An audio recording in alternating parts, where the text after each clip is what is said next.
Woo! 6 costs. Let's go. Last time we checked in, you may have noticed that some very important arcane characters were missing from the set.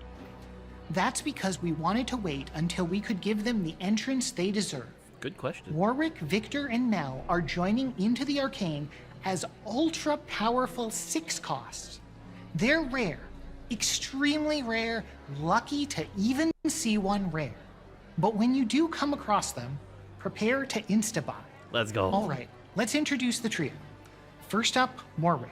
He jumps around, executing enemies, and as soon as a few have died, Warwick enters a frenzied state, becoming unstoppable, ripping enemies apart with increased damage and omnibird. If you see a Warwick on the enemy board, do your best to deal with him first, or it's going to be a rough one. Next, there's Viktor. Because Viktor. after everything that went down in Season 2, a transformation seemed in order.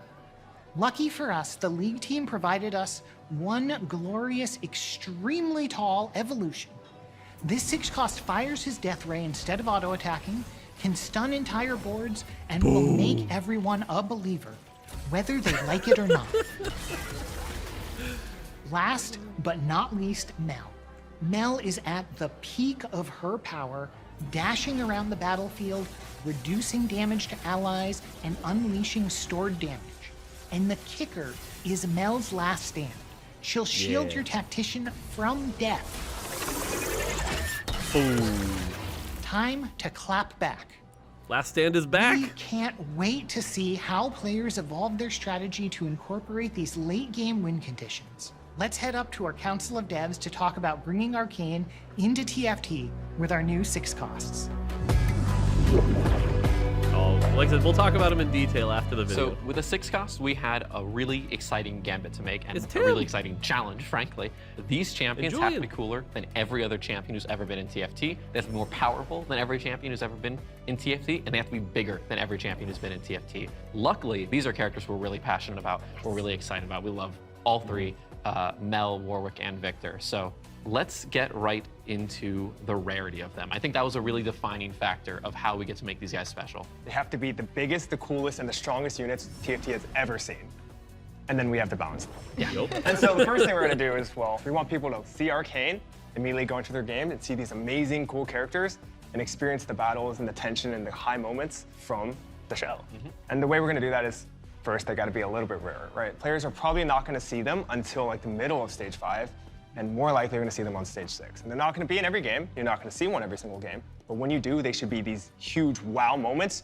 You pick them up, you see them, they're special, they're the main characters, and they're probably gonna be around a 2-star 4-cost in power. So if you imagine Remix Rumble and hitting your 4-cost headliner, imagine that, except you can start them up again and again.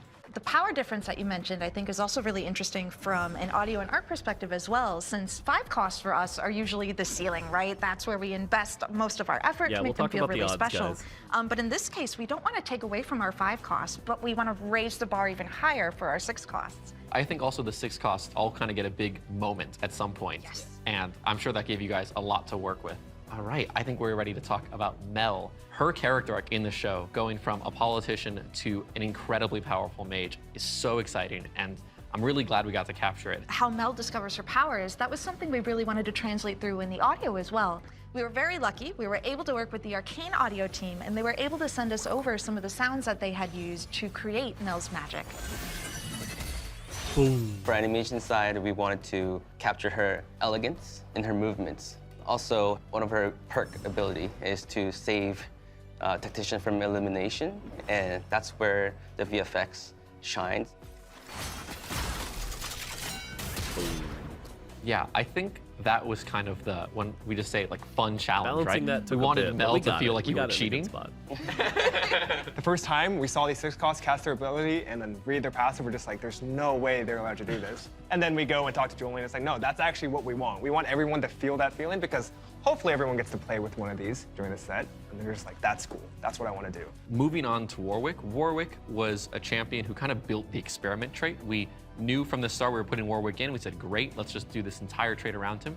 And of course, by doing that, we did give a 6-cost a trait. Julian comes up to me and is like, Warwick has to be an experiment. He has to have a trait. That's right, there's a 6th experiment. These 6 costs, you should think about putting them on your board whenever you see them in the shop. That's how good and that's how powerful they're going to be. And so you've kind of noticed when you read all the abilities that they all have a hook that is good when they're 0 items, and they all kind of transform when you have 3 items, right? Warwick is going to execute anyone on the board below 20% HP, and if you put 3 items on him, he goes berserk. And if we put experiment, which has a nice little trigger whenever he kills something, he goes that extra level. Warwick also has a lot of expectations behind him, right? 20%. Unlike Viktor, who is 20%. really very different from his League of Legends interpretation, or Mel, who is a new character. Warwick, we wanted to feel like Warwick. Players love Warwick. Rachel, can you go into that process? Of course, yeah. It's like you mentioned, we're already so familiar fast with 10 how every game Warwick it is? Nope, sounds not in quite. League We'll of talk about Legends that and in a from bit. previous iterations It's of not TFT fast 10 every sets. game. And so You'll here, see. what we wanted to do was to make sure that we retained a lot of those audio cues so that he still feels familiar to what we already know, while at the same time making sure that we're incorporating as much of his arcane self as we can. 2 things that we focused on, for example, are 1, bringing in the sounds of the anomaly, the low gurgling, the high chittering sounds, along with some of the sounds of the shimmer, the shrieky type sounds that you'll hear with that, and really combining all of those to make his kit really shine. For Warwick, we wanted to capture his movement to be more feral, berserk, kind of contrast to Mel, where she has a lot of arcs and so slow cool movement. This time it's the opposite, where he should move very fast in straight lines, goes over the top, even in VFX and everything. Yeah. All right, I want to talk about easily the most exciting 6-cost to make. Dude, one of your favorite characters. you're gonna see from the Viktor league, in every one of comp your you favorite can play characters in from the this. show, and your favorite 6-cost to play, Viktor. Viktor is the pinnacle of challenges that finalization faced, but also the cool things that we get to do with 6 costs, right? We've never printed a unit that not only hits the entire board, but also stuns the entire board, and then actually has the rest of his spell as well. Yep. And that just encapsulates board what a stun. 6 cost is. I think the set's design team came to us and says, hey, play these champions, and our playtest, which is a bunch of Challenger and above players, can't be higher than Challenger, what am I saying? But a bunch of really, really good players, and the first time we see these abilities, we're just like, there's just no way they're trying to ship this. And they're like, no, that's the perfect reaction. That's what we want people to feel. And that's why we're making them these rare, super, super exciting moments in the game. And again, you're not gonna see them every game. You might see one every like 1 or 2. And if you're lucky enough, they'll be on your team, right? First seeing Viktor's spell was awesome. the I was spell like, is oh, so this cool. is going to be such a cool moment for everyone. The really cool thing about it, though, is that from an audio perspective, something we're always thinking about is, you know, we've got up to 20 champions on the field at once. How do we make sure that the important gameplay moments are still audible for all of those champions? Because Viktor is actually stopping everything for a second. It gives us a moment where we're able to do a lot more sonically than we normally would. We have much more frequency spectrum room, so we're really able to bring out that anomaly-powered moment. Viktor was a very interesting character from the season 1 and season 2, where he changes over time. He starts with the innocent guy with the cane, becomes uncontrollable god, where he can influence everything, the whole universe. So we wanted to capture that in game, where his movements and everything is very calculated. And usually we try to align the thematics and his character and ability together. His animations will feel Viktor's like spell looks he's like a very 10 cost. effortlessly lifting Yeah, kind of. everyone up, but his actual influence to the board in the game is massive. As for power Such budget, a cool spell. He is the pinnacle of what a 6 cost should be and what we want players to feel. Essentially, you write down what he does, he's broken. He's one of the main reasons we have such restrictions on getting a 6 cost, right? You're kind of guaranteed to get one at some point in the game, and if you're really lucky, maybe you can send your 6 cost into the anomaly, and then you have a probably OP champion becoming insane. I really want to thank you all for joining me to talk about 6 costs. Thank you. Yeah, thank you. So players have fun with the set. Yes! Oh, Macau Open. That's the thing coming up soon. Hey Tacticians, I'm Dylan, Global TFT Esports Strategist. We're just a couple weeks out from the Macau Open, TFT's annual LAN tournament, where players come from far and wide to battle it out in a brand new set over the course of one incredible weekend. The best part about the Open is that anyone from anywhere can walk away with the belt. It'll be played on the updated version of Into the Arcane that has our new 6 costs, so expect to see the meta evolve as you watch, or play, or watch and play at the same time. But the tournament really is just the beginning. This is a weekend that's all about celebrating TFT. We'll have show matches on a LAN exclusive Mimi version of TFT, meet and greets with TFT stars, as well as an in-client hub. We'll also have a global roster of co-streamers and unique emotes to collect by watching. Oh, these and a emotes are cheeky cool, new little by the way. legend inspired by this year's location and its iconically delicious egg tarts. You guys are gonna love these emotes, Last but not I least, promise. on the final day, we'll reveal our 2025 roadmap with a preview of our set thematics for the entirety of next year. Check out the Roadmap. article we just dropped for all the Roadmap. details. Before I send you back over to Sean to tell you about one last thing, we'll give you a sneak peek of Chibi releasing, especially for the Open. Chibi Porcelain Aurelia, show them what's what.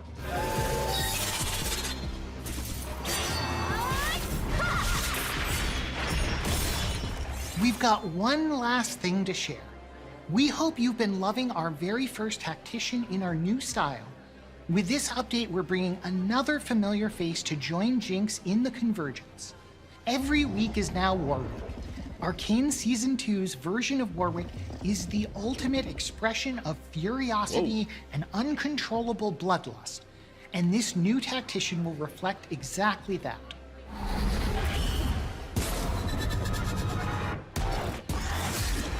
How's that for a finisher? Thanks so much for watching and playing. It's been a pleasure bringing Arcane to life in the Convergence, and we hope you love it. All right, sick. All right, let's talk details. Let's talk details about that. So the way 6 costs work in a default standard game is starting with the anomaly. So you can't see them before the anomaly. The odds of seeing them, I think they showed a screenshot of it. Let me show you. But With our new basically, the odds start really, really low. No, so you guys are seeing the 1.04. They actually start even lower than that. I think it's like 0.2% starting at 4-6. Okay? Like I said, you can only get them after the anomaly round. Okay, yeah. So starting on 4-6, this thing appears. And no matter what level you are, you can get them. So for example, some of you guys were saying like reroll comps are dead. No. You can be level 6 and see a 6 cost. So you'll be able to see them at any point starting at 4-6. As the game goes on, this number will go up. So like 5-1, the number goes up a little bit. 5-2, the number goes up a little bit. 5-3, the number goes up a little bit. So the longer you can hold off on your roll down, the more you can get, have a higher chance of getting a 6 cost, right? Because like if you wait till 5-5 and then do a roll down, you might be at like 0.8, and so your odds will go up just a little bit. So that's kind of how you get them. Now there's two exceptions. One, there's a new encounter at the start of the game. You know how we have all the characters? One of the encounters is the anomaly, and that one allows 6 costs to show up sooner. So if you get that encounter, they can show up as soon as like 4-1, which is kind of cool. The other exception is there are some prismatic augments. The prismatic augments basically give you like a quest, and if you complete the quest, you'll get a 6 cost. So for example, if you, I think, what was Viktor? I don't remember them exactly, but basically, if you want to waste your prismatic augment on it and then complete the quest, you can get it and then try to get it before the anomaly. It's pretty hard to do, but yeah. What's the Recombob interaction? So Recombob explicitly says up to 5 cost. You can't use Recombob to get them. That won't work. Okay, so that's kind of the details of how you get them. Now let's talk about them in detail a little bit. Okay, so Warwick is probably the hardest one to play of the 3, but he also has the highest cap. Itemless Warwick won't really do a ton, except what he does is, so like, let's say anyone on the board is less than 20%, he will dash to them, right? So like, let's say he's sitting here fighting this melee champ, and Maddie went below 20% health, he just jumps to her and eats her, right? And then he gets a stack. Once he has 4 stacks, his spell is basically perma on. And his spell is basically like, I want you to imagine he's just going like this, like crazy for a while. That's his spell. So playing him itemless, you basically get a 20% execute for your team. Cool. As long as he's alive. Once he's itemized, he has a lot of built-in healing. Every time he eats somebody, he like heals up, which is really cool. So you actually want to give him like Titans works really well. Even like Warmogs works pretty good. But also you want like the damage items so he scales well. It's pretty interesting. Keaton always used to joke that like, I don't know, I just put 3 random items on him and he was good. Which, you know, he can be. So definitely very flexible. He is the only one that has a trait. He has like his unique trait and experiment. Because these guys are all kind of like threats. That's the other thing. Is that they can all basically be played in any comp. So that's what's kind of cool. 3 shivs. Yeah, you want to go old school? But what's interesting about them is, like, I think you guys have been playing the game for a while, right? And you have these, like, predefined comps. To get them in your comp, you're going to have to lose a trait, right? So, like, imagine you're level 8 with an 8 Enforcer build and you see a Warwick. It's like, do I have to take it out? Do I have to go down? It's like, it's really hard to make that decision sometimes. But they are powerful enough that usually you kind of want to.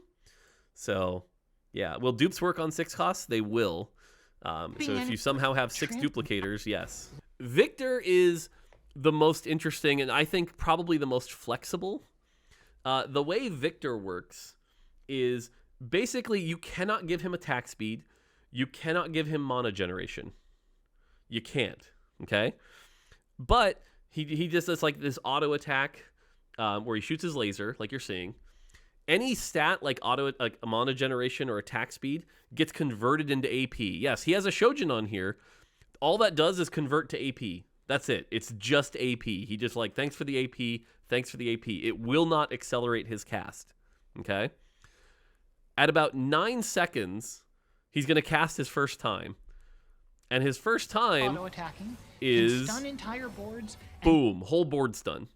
So if you play a Viktor on your board, at 9 seconds, you're almost getting a Rebel stun for free, which is pretty nice. It doesn't, like, this is making the damage look very dramatic because it's 2-star with 3 items.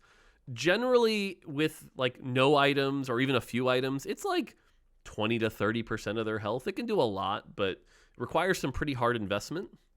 And will make everyone a like, believer. it's not going to do this, you know? Like, that's not realistic. You can 2-star? Yes, you absolutely can 2-star them. It is very hard to 2-star 6 costs. Very hard. You'll generally, like, if you're playing well and you survive to, like, 5-5, can you duplicate them? Yes, you can. You can duplicate them. Can you 3-star them? So, theoretically, you can 3-star them. Not going to tell you what they do. You're going to have to go find that out. I'm sure someone will have the YouTube video up tomorrow because, you know, they'll do it.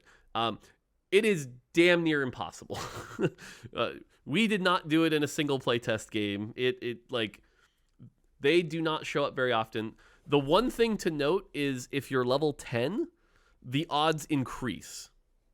So if you get to level 10, the odds do go up compared to level 5 through 9, you know? So, will they be in carousels? It is possible for them to show up on carousels in stage 6, I believe.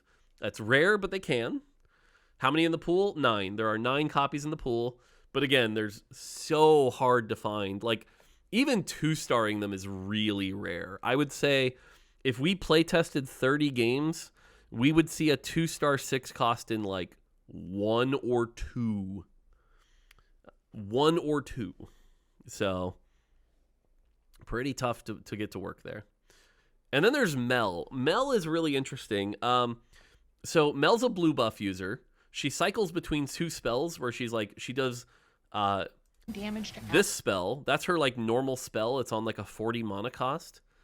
And then after she casts that like 3 times, she does this spell, which like combines a bunch of damage that she's already done, combined with like some of the shielding she's done, and goes boom, big hit.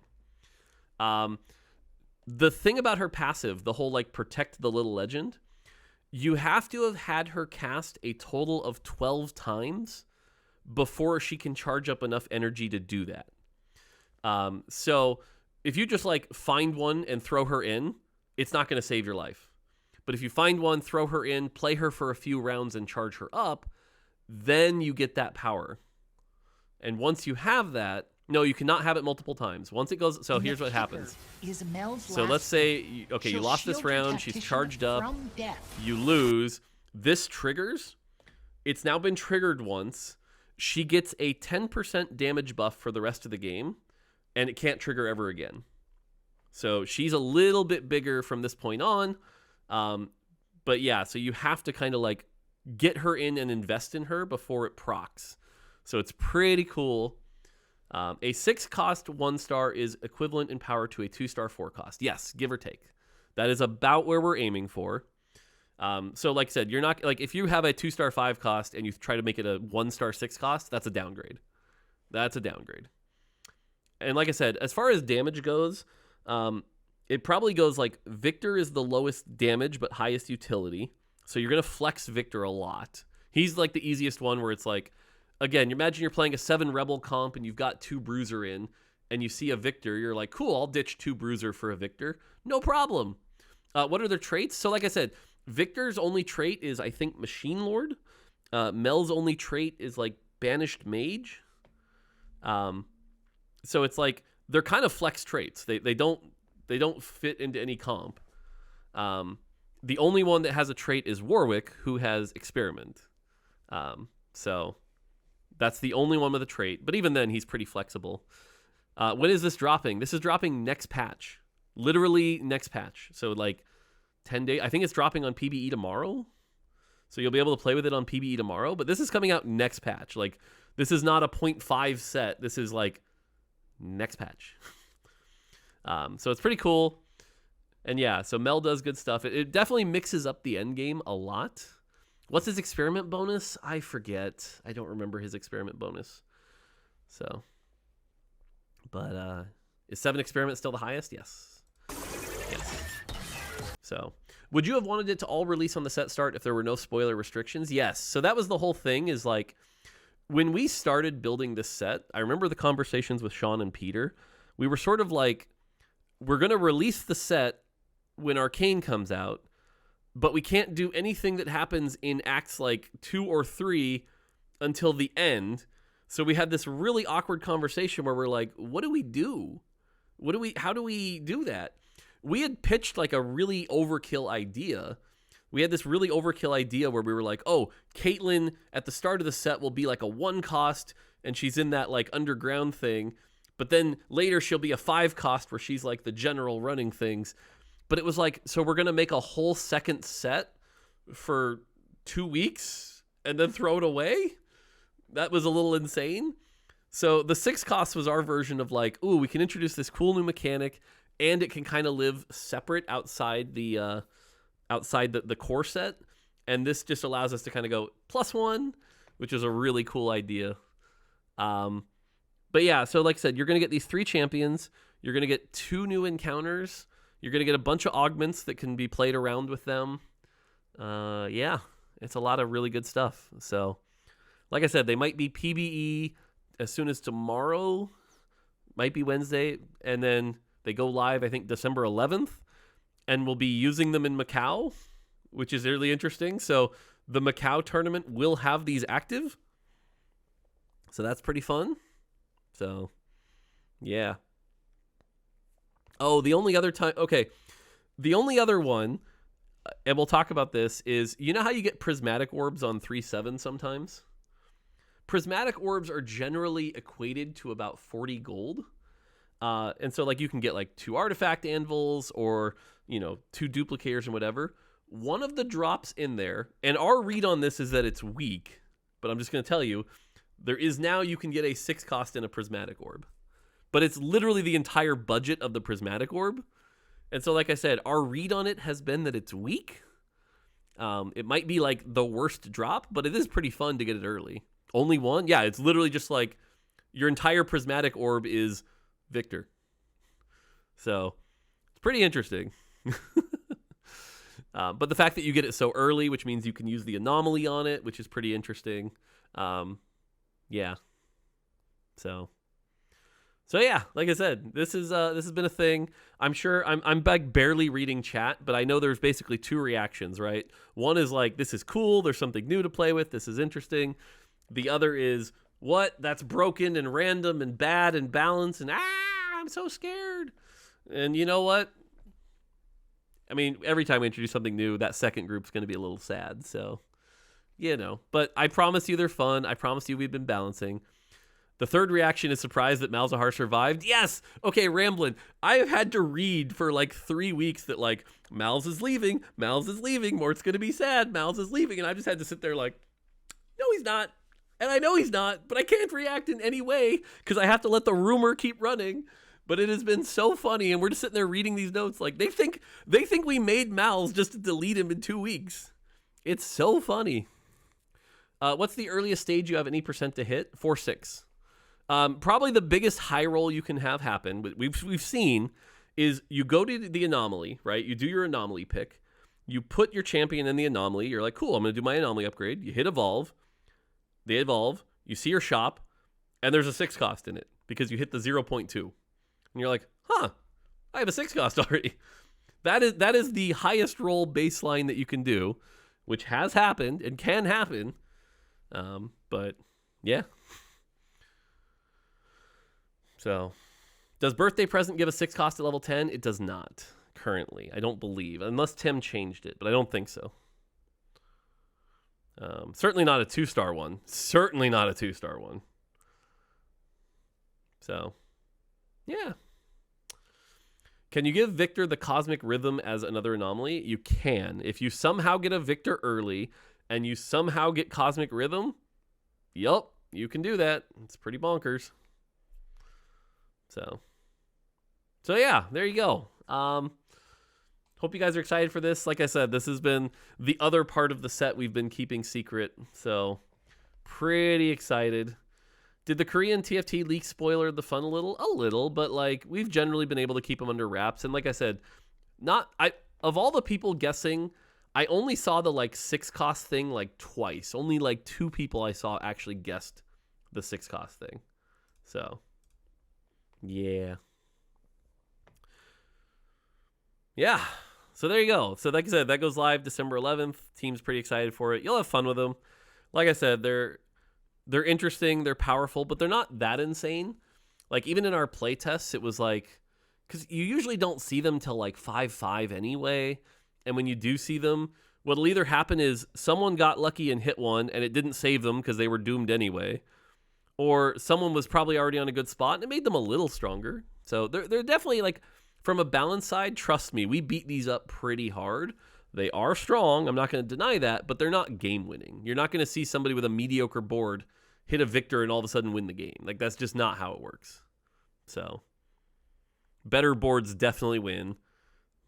But like if I had to bet, you know, you're going to see like 30 to 50% of first place boards have one just because of survivor bias. Because like if you get there, you're probably going to want to run one. So 6 costs will take 2 board spots? No, they're just 1 champion. The drawback of running them is they don't have traits, right? So like you will lose out on trait power.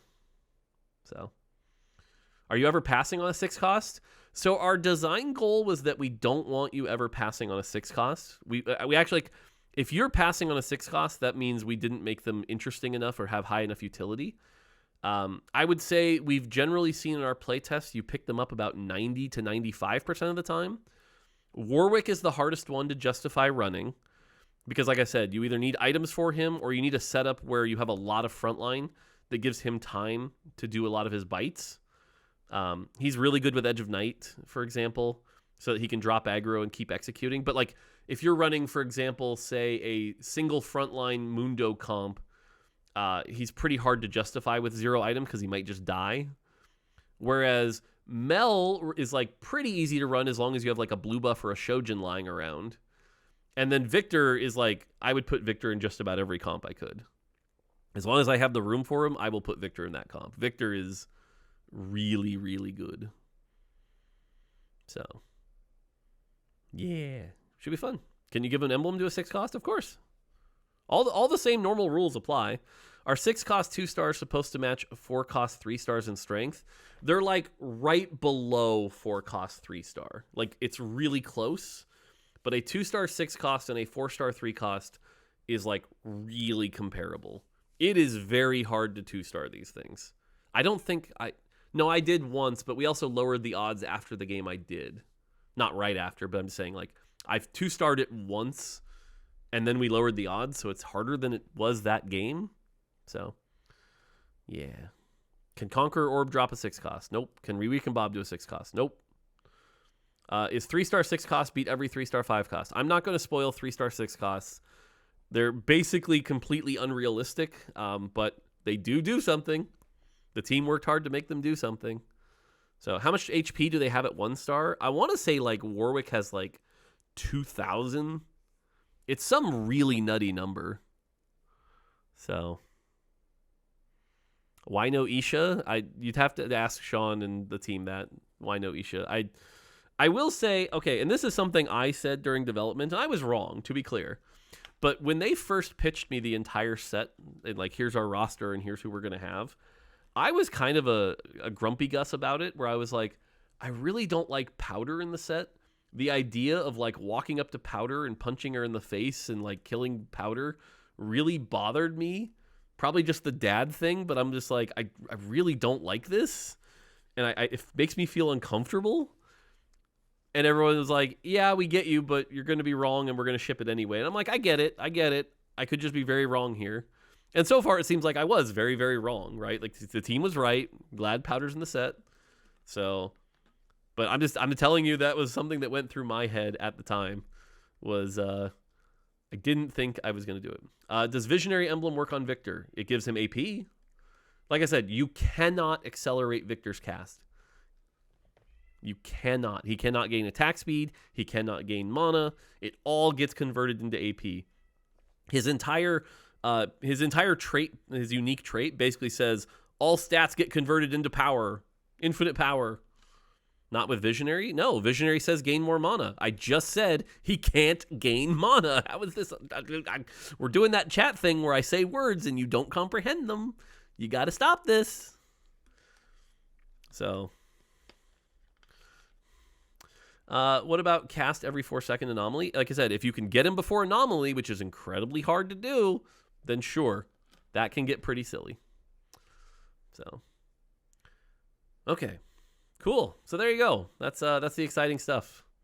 Hope you guys are looking forward to it. Like I said, this was a pretty cool thing, and I'll also say that this is an example where like the 6 costs, it's not huge or anything, but it is cool and unique. We're going to be taking more stabs at stuff like this, where it's like, how do we take TFT up a notch? You know? So, and I hope someone like Ramblin', for example, kind of likes these, because these are, in a way, itemless. They're very support units. Like, you don't usually see, Warwick and Mel can, but you don't usually see like Viktor topping meters, for example. These are very supportive flex units. So, I'm hoping that actually makes skill expression in the late game even more fun. That's the hope. They are dangerously close to dragons. So you can run more than one. There's no limit to like one of each or anything, and they don't take slots. You can play all 3 if you really hypothetically hit them. So, and they don't do anything to your traits. Does the double duplicator prismatic orb stay with this introduction? Yes, but so again, if you get a prismatic orb with double duplicator, and your goal is I'm going to save it until I hit a 6 cost, like, good luck. You're going to be down your prismatic orb for a stage and a half or 2 stages. And you, like I said, you are not going to hit a 6 cost every game. You are not going to hit a 6 cost every game. So we were getting it to about 1 in 4 games. Somebody usually hits one in every lobby, but not everyone. And like I said, that 0.2% at 4-6, like, they're pretty hard to hit. So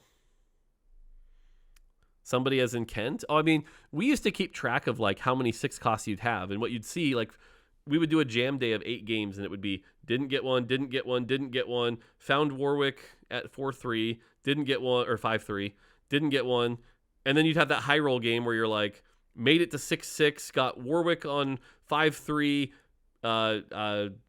Mel on 6-1, and then Viktor on 6-3, and then a second Warwick on 6-6. You know, it's like, but you still didn't 2-star any of them, and you can't run all 3 because it kind of kills your trait web. So, and then none, didn't hit one, didn't hit, you know, it's like, so. Watch me main invested plus, yes. What color is 6 costs? I think they showed it in the video. I forget where they showed it. Hopefully, But basically, they're like prismatic. They're like very rainbow, like they stand out like crazy. They're like prismatic and shiny, and really cool. Yeah, where were they in the shop? I remember seeing them, but around a 2-star 4-cost and power. Pick them up, you see there we go. them on every single I found game. it. But when you do, they should be these huge wow moments. There you go. That's what they look like in the shop. So they stand out. They're pretty like, holy crap, it's a 6-cost. And no, they're not always in the right slot. That's just where it ended up. So like Lux, yeah, kind of like Lux. Looks similar to 3-cost. You what? That definitely does not look similar to 3-cost. No. Cool. Okay, cool. I just wanted to like co-stream and talk about this a bit and talk about some of the details. Like I said, generally pretty fun. Why aren't you using arcane art? I don't know if that's the final splash. This might have been too early. I don't know if we changed the splash. I can't remember. So, yeah. Game some more? No. I gotta get ready to take my kids to school and get ready for work and stuff like that. But yeah, I wanted to show this and talk about it. Like I said, this is just me talking about the team's really, really hard work. But we're pretty excited about this, and it takes our set to the next level. And that's not just like a corporate buzzwordy thing. That's just like, yeah, we wanted to like elevate this and make this really cool. So, okay, I will be back on the weekend. So probably playing PBE to play with these things. So if you want to play PBE with me and test out 6-costs, check me out Saturday. Okay, off to work. I hear there's a couple bugs and things that I might have to go deal with. So, yeah. Hope you guys are excited. Bye.